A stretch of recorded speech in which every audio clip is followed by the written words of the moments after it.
So the whole family of coronaviruses are named coronavirus because corona means crown, and so this refers to the way that the virus looks under the microscope, like there's a crown on the top of the virus. Some of them, 4 or 5 different kinds, cause common diseases among humans.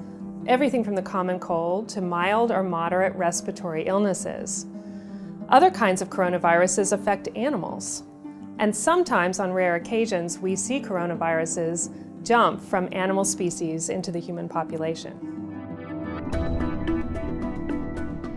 The 2019 novel coronavirus is getting a lot of attention now because it is a new kind of coronavirus we haven't seen among humans before. The theory is that it may have jumped from an animal species into the human population and then begun spreading. When a new virus emerges, we often have to learn much more about it, and one of the things that we question is how does it transmit from person to person? We know that most respiratory viruses are spread by large droplets that come out when people cough and sneeze and stay aloft usually for about 6 feet in front of them. They land on surfaces and then can also be transmitted between person to person by touching those surfaces, such as doorknobs or other surfaces. Other viruses can spread in the air and stay aloft for a longer period of time in small droplet nuclei. At the Johns Hopkins Hospital and throughout our health system, we routinely care for patients infected with diseases that are spread by the airborne route. So we have expertise to do this safely. When a new virus comes along that has unknown risks, we have extra measures that we can put in place, including our biocontainment unit that can advise us and put plans in place to safely care for these patients.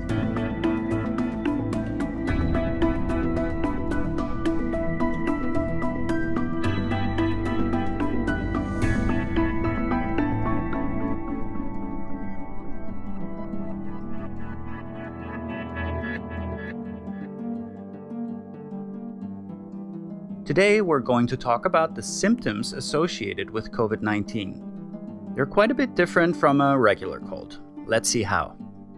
The disease seems to start with a fever followed by a dry cough. Around 80% of confirmed cases are mild and can stay home, whereas 20% are more severe and need inpatient care due to the pneumonia and its consequences caused by the virus. What's interesting is that COVID-19 only rarely seems to cause a runny nose, sneezing, or even a sore throat, even though the sore throat seems to be a little more common. These symptoms, commonly observed in regular colds, have been observed in only about 5% of COVID-19 patients. A paper published by Chen and co-workers in the respected journal The Lancet described the clinical course of 99 cases hospitalized for SARS-CoV-2 associated pneumonia.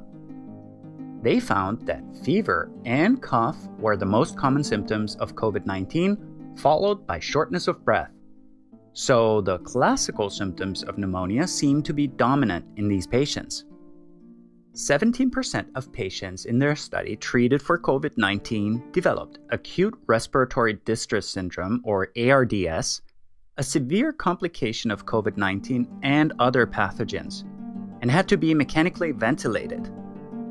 3% received extracorporeal membrane oxygenation, or ECMO, and 11% died from the disease. These numbers are comparable to those of other publications. And remember, these are numbers from hospitalized patients, not the general COVID-19 population. So that's it for now.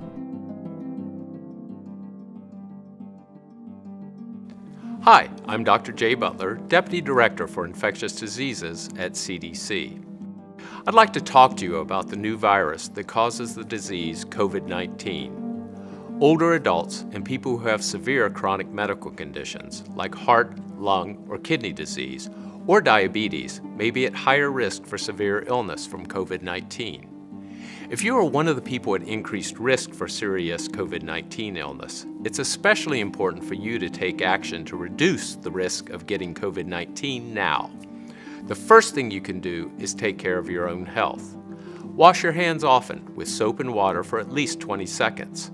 Use an alcohol-based hand sanitizer with at least 60% alcohol if soap and water are not available. Cover your coughs or sneezes with a tissue, or cough or sneeze into your elbow, not your hands. Avoid contact with people who are sick. Clean and disinfect surfaces in your home, such as counters, tabletops, and doorknobs to remove germs. Use household cleaning sprays or wipes according to the label instructions.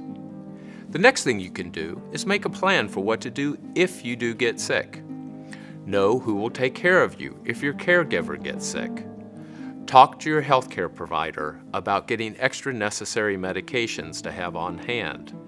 Get enough supplies too, including enough household items and groceries so you can stay home for a few weeks if you have to. The third thing you can do is pay attention to what's happening locally. If COVID-19 is spreading in your community, stay home as much as possible and avoid crowds. If you get sick with fever, cough, or shortness of breath, call your healthcare provider. If you develop warning signs, such as difficulty breathing, persistent pain or pressure in your chest, confusion, or blueness of the lips or face, these may be signs of serious illness. Call 911. For more information and the latest resources, please visit cdc.gov/COVID-19 or call 1-800-CDC-INFO. That's 1-800-232-4636.